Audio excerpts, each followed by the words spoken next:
I was conceived in the back of a red Volkswagen while my parents were still teenagers and very much in love. And I was born in New Westminster, fifth generation Canadian of Irish English roots on my mom's side, and 13 generations going back to Miles Standish and the Mayflower on my father's. My first 4 years were at UBC while my parents went to UBC.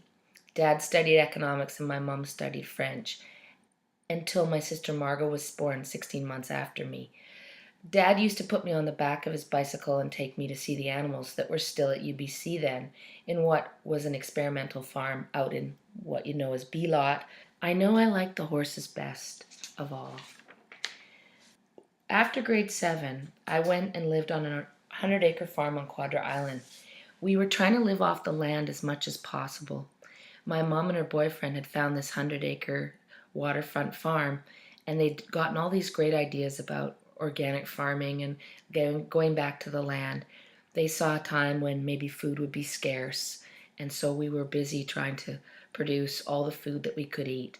We didn't call it food security then, but we know what it is now. I came to read a lot of Rodale Press, ran a 5-acre market garden, milked goats and cows, looked after chickens and rabbits and pigs, brought a good team of my friends to work on the farm with me. So I had this wonderful experience working with my cohorts from school. Eventually, my sister and I decided to move back to the city to live with our father. I came to live in the city near Arbutus and 33rd on a big park called Cochana Park and attend York House School. And after those crazy teenage years on Quadra, I really brought with me a hippie aesthetic. Girls at York House and the energy of the school was not particularly warm towards that aesthetic.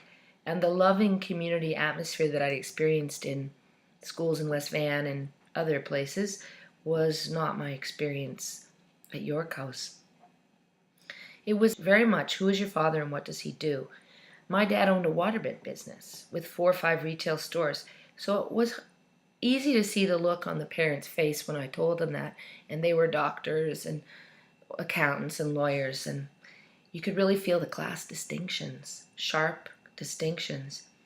Even years later, I went to see a friend who'd been at school with me, and she said, I never really understood what you were doing at that school, at our school.